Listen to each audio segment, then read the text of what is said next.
put him on the witness stand and swear him. Mr. President. The gentleman from Pampanga. Yes, Mr. President. Just a clarification. Will there be other Supreme Court employees who will be testifying today, or I do not know. may the defense counsel? As of today, none, Your Honor.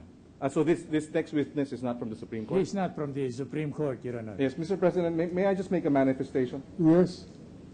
Before we proceed with the next witness. Mr. President, earlier it was a witness from the Supreme Court that came before us. I would like to stress, I have no issue with the defense, Mr. President. My issue is with the Supreme Court. I was told, Mr. President, that the previous witness was subpoenaed, and therefore Bayuga, Attorney Bayuga, was here on the strength of a subpoena. Previously, Mr. President, a court process server was likewise subpoenaed by this court. Yet, the Supreme Court refused to honor the subpoena.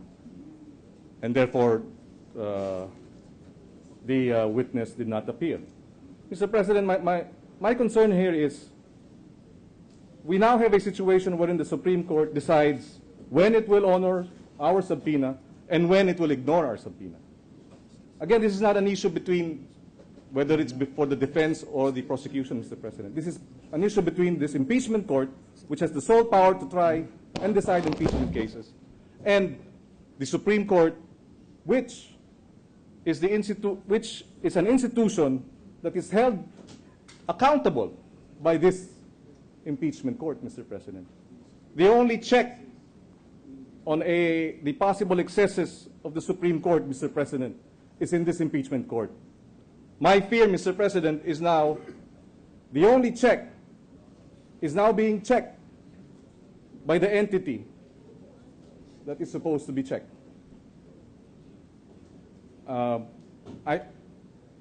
I don't wish for any ruling, Mr. President, at this point. I'm just making this manifestation. And hopefully, we may be able to find a solution. Because, again, we will be calling the Supreme Court employee, or she will return tomorrow, Mr. President, if the Supreme Court allows her to return. Well, I guess when the time comes for a rebuttal evidence, if the prosecution would want to ask any of the employees of the Supreme Court to appear, then we will equally issue a subpoena and trace out that problem at the proper time.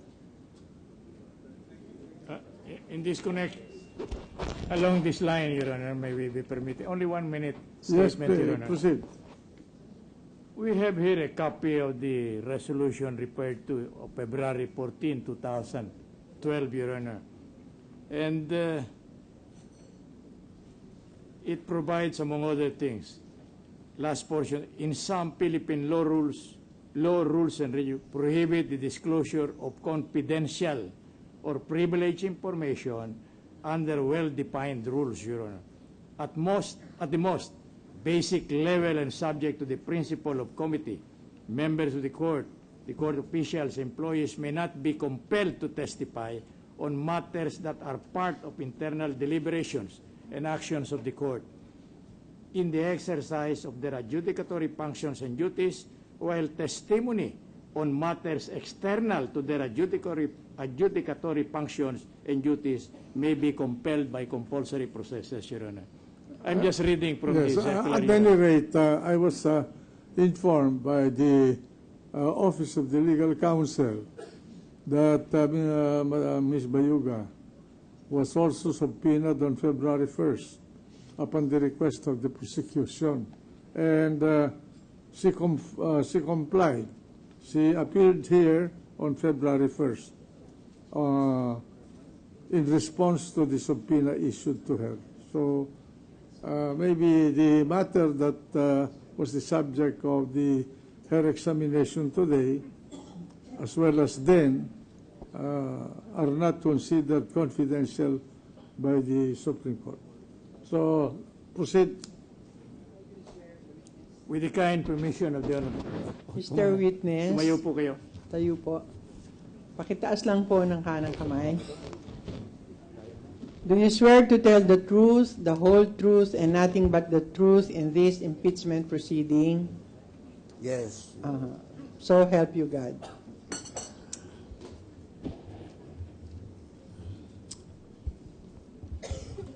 With the kind permission of the Honorable Court. Pakisabi po ninyo ang inyong pangalan, edad, I'm Demetrio C. Vicente. I'm 70 years old. binata po kayo, may asawa. Meron ako siya lang.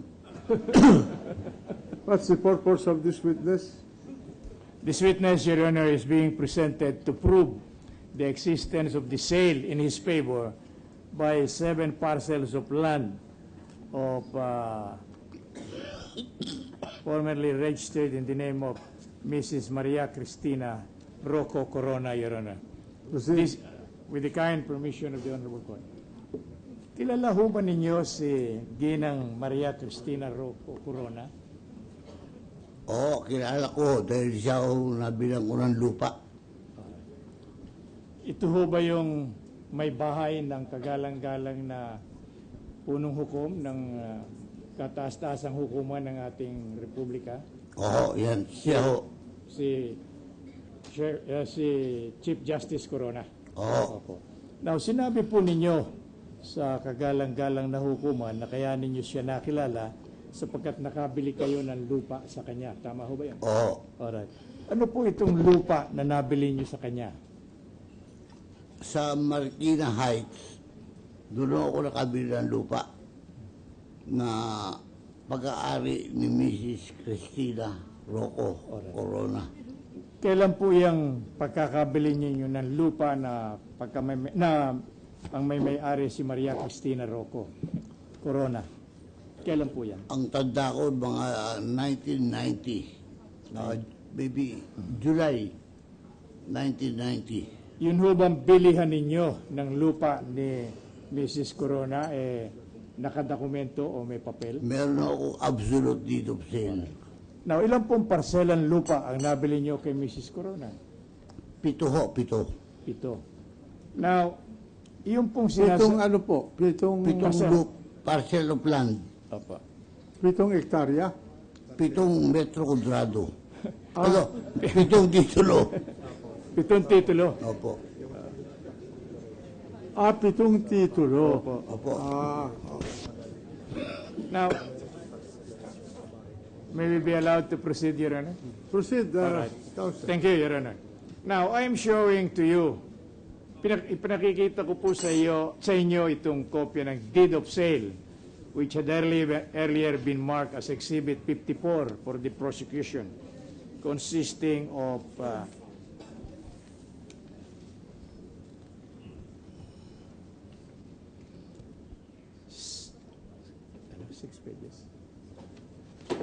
6 pages, including the various certifications appearing therein. Will you kindly go over the same, examine it, and tell the Honorable Court what connection or relation has this with the document as referred to earlier? Pakitignan nga po ninyo yan.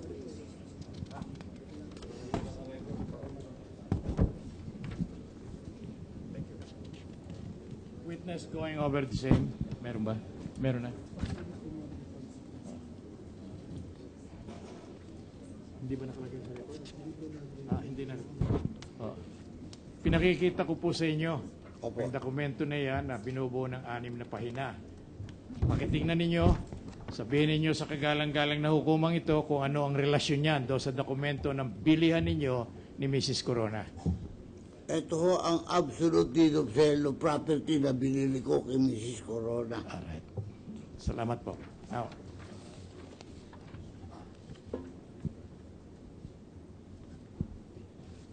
Ano bang petsa na yung dokumento na yan? ano ro po? Pecha? July 1990. Sumagot kayo po. July 1990. July 20, 1990 po. July 20, 1919, notaryado. Opo. Oh, sige. Now, I noticed that on page 1 of this document is a signature which apparently reads D. Vicente. Kindly go over the same and tell us This whose is- signature is that. this is Pakitignan my- po ninyo. Kuya This na. is my signature. Alright, we request, Your Honor, that the signature referred to by the witness be underlined or encircled and marked as Exhibit 54-A. Mark it accordingly. The document has already been marked. Yes, Your Honor. All right. It had earlier been marked as Exhibit 54 for the defense, Your Honor. All right, noted. Now, oh, sige. May I stand corrected, Your Honor? This should be 54-B, Your Honor, because you already have a 54-A. All right, correct the records and place the correct marking.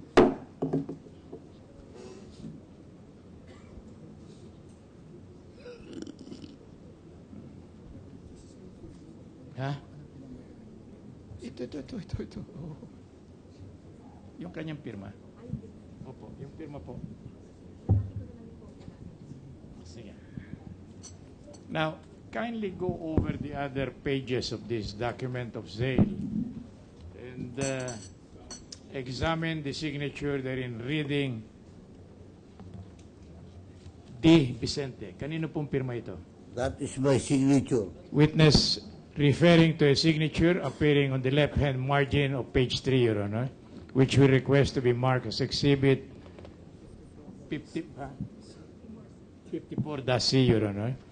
Likewise, on page 4 is another signature reading D. Vicente. Whose That's signature? my Kanino po sig- Akin ang signature yan.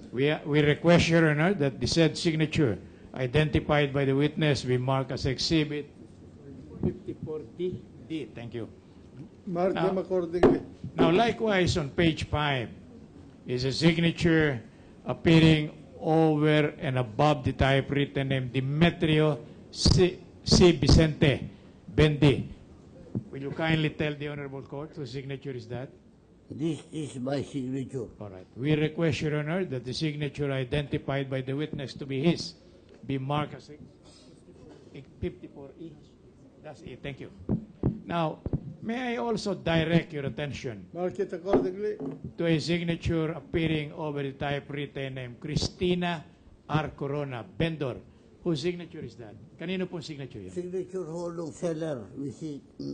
Maria Cristina Rocco Corona. Yung sinasabi nyo kanina na may bahay ng kagalang-ganang na Chief Justice Corona. Totoo po yun. Oh, thank you. Now,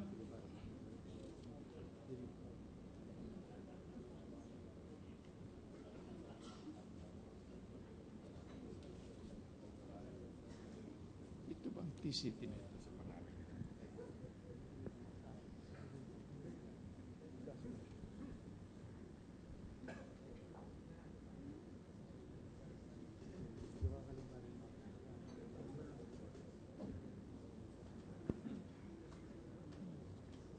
Now, I call your attention with the kind permission of the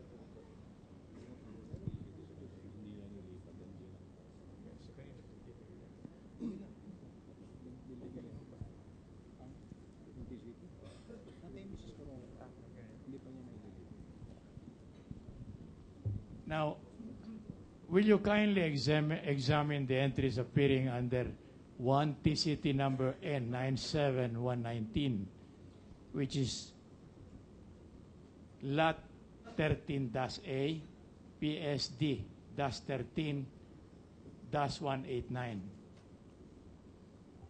Napansin ho ba ninyo yan?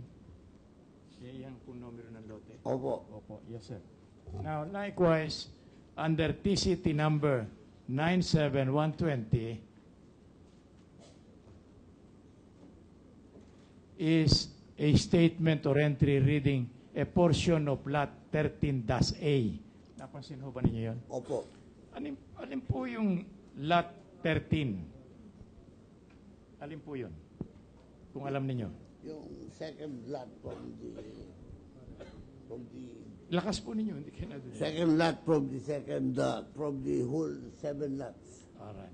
Now, yung po under TCT number 9-97122 is another parcel which is lot number 13-8-3. Yun ho ba'y, ano po yun? Yun po yung isa pang titulo na referring To to lot number lot number 3. Alright, thank you. Likewise, appearing under TCT number N97122 is a parcel described as Lot 13-8-4. Alin po yan, lote na yan? That pertains to number 4 lot. Likewise, under number 5, TCT number N97123 is a parcel of land described as Lot 13A-5. Alin po yan, lote na yan? Yan ang number 5 na lote. Again, may I call your attention to number 6, which is TCT lot, which is covered by TCT number 97124, a parcel of land denominated as lot number 13-8-6. Alin po yan? Yan yung number 6 na lote. Doon po sa susunod, yung ikapito, TCT number 97125 is a parcel of land denominated as lot 13-8-7. Alin po yun? Yan po ang pitong lote. Alright. Now, sinasabi ninyo na itong mga lote nito, lote A-1 up to A-6, are portion of a bigger lot. What is that? Alin po yung bigger lot na yun na tinutukoy ninyo? Yan yung mother. Pakilakas ninyo. Yan yung mother title ng buong lote. Nabili ko. Ibig ninyo sabi, liwanag, hindi po kayo matindihan. Isang lote ho yan na binili ko.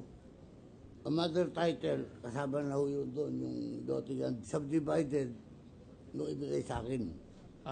Isang buong lote na subdivided into 7 lots. 7 lots. Opo. Sino po nag-subdivide na into different lots? Lot A, 13A, so on and so on down the line. Nung makuha ko yan, si Cristina Rocco ang nag-subdivide yan na ito 7 lots. Siya po ang nag-subdivide? Ganun ho ba ibig niyo sabihin? Ito, ibig sabihin, nung ibigay sa akin yung title, 7. But as far as the Marikina City Assessor's Office is concerned, isa lang ho ang title dyan. Pero hindi pa na itatransfer sa kanila yung 7. Yung mother title lang ang nandun. Ano pong ibig niyo sabihin ng mother title lang ang nandun? Paliwanag nga ninyo sa kagalang-galang na Yung hukuman. pinanggalingan ho nung 7 maliliit na lote. Yung bang kabuuan. Pakinggan ninyo. Kabuuan ho nung Sandali lang po. Pakinggan ninyo. Pakinggan ninyo. Sandali lang.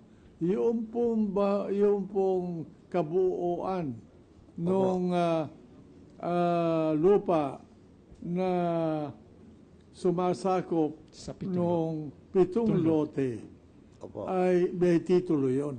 Opo. At sa kaninong pangalan yung titulo? Kay Mrs. Cristina Rocco Corona. Ngayon, yung titulo na yon ay pinasubdivide yung lupa na sinasakop ng titulo na yon. Opo. Sino ang nagpad-subdivide? Si Mrs. Corona ho. At dahil doon sa subdivision na ginawa, naging 7 lote. Tama po yun. At yung dating titulo na kansela at binigyan ng iba't ibang titulo yung mga lote na bumubuo doon sa dating titulo. Tama po yun. At yan ang 7 parsela ng lupa na ipinagbili sa inyo ni Ginang Cristina Corona. Opo. O, sige. Alright. Now, again, I go back to the lot 13-8-1, which is covered by TCT number N97119. And it states 200 square meters. Tama ho ba? Is that correct? Tama ho yun. Now, lot number 13-8-2, which is TCT number, covered by TCT number 97120,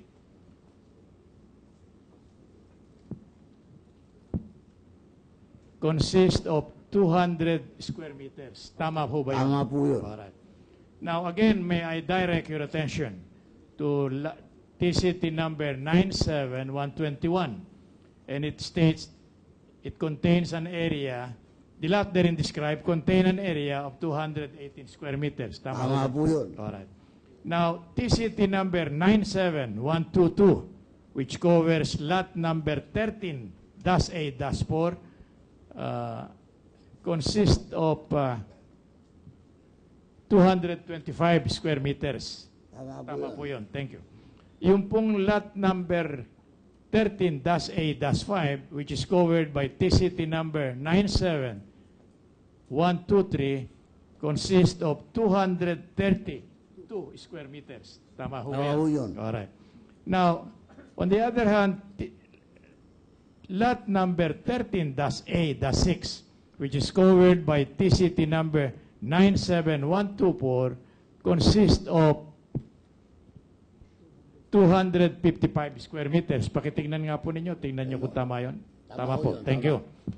Now, on the other hand, lot number 13-A-7, which is covered by TCT number 97125, consists of 327 square, 327 and 95 square meters, 95 square decimeters. Tama ho yun. All right. Now, this contract refers to a sale of 7 parcels of properties. Oo. Teka muna, wala pa akong tanong.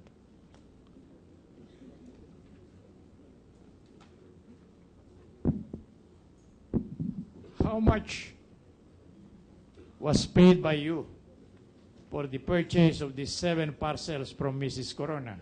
I paid 509,000. 900 something. Sige po. Hindi kayo natidinig. 900 989 something.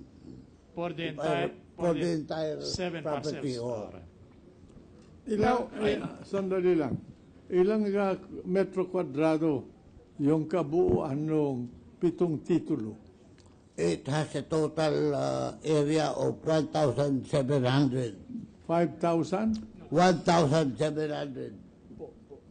Po. Square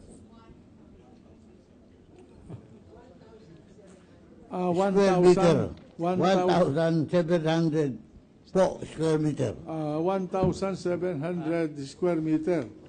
Magkano per square meter ang presyo sa Thank inyo? you. Thank you. Nakalimutan ko na pero yun ang binayaran ko. Pero ang total purchase price 900 509,989. Oh, sige. Thank you. Now, sa likod po ng document of sale neto are several entries referring to payment of capital gains, confirmation receipt, and amount of documentary stamp tax. Kindly go over the same. Examine it and tell the Honorable Court, what does that represent? Ano pong sinasaklaw niyan? Yung Ang pagbabayad ng sinasaklaw ho dito na bayaran ng capital gains, documentary stamp, tsaka capital gain,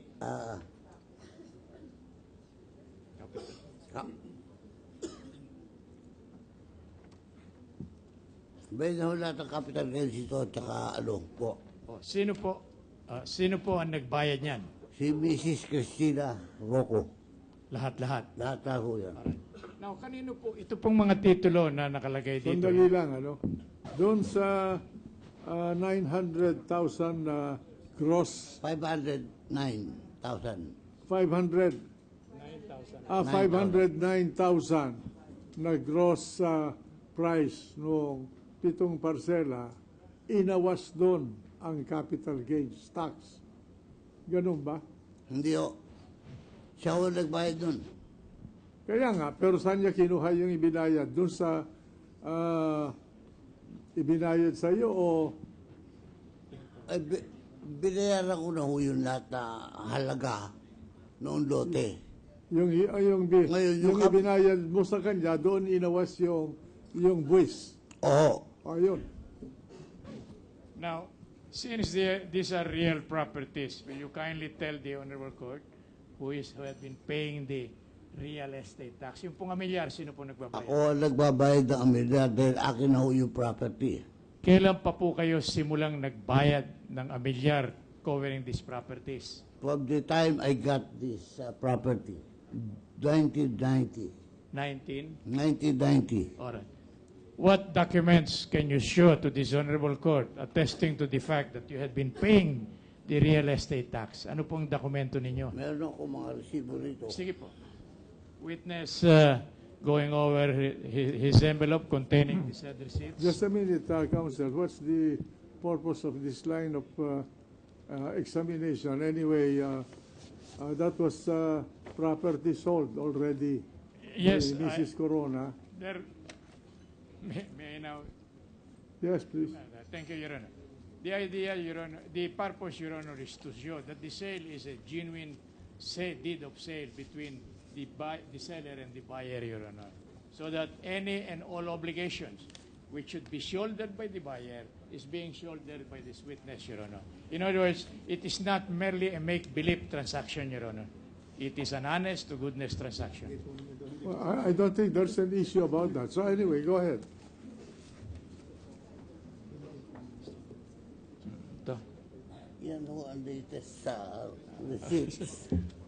Witness, Your Honor, presenting to this representation the latest payment covered by official real property tax receipt number 070134, received from, paid by Demetrio Vicente.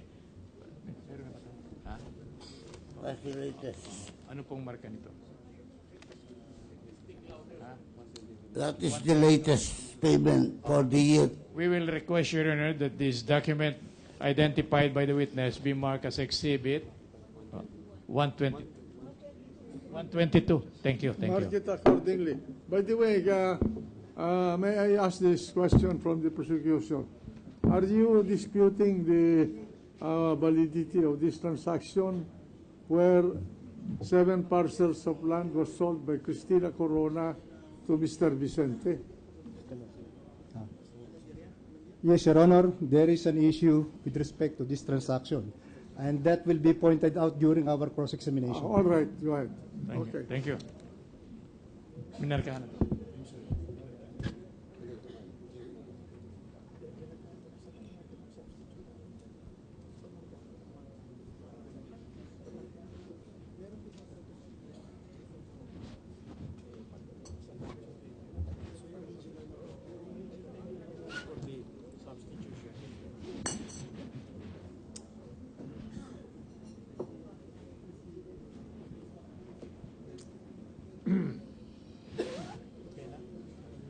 Sa ngayon po, kanino nakarehistro sa Register of Deeds itong 7 parsela nito na sinasabi nyo sa kagalang-galang na hukuman na binili nyo kay Maria Cristina Rocco Corona? I think the title would show that, Counsel, that fact, isn't it? Well, anyway, the witness may answer in order not to delay the proceedings.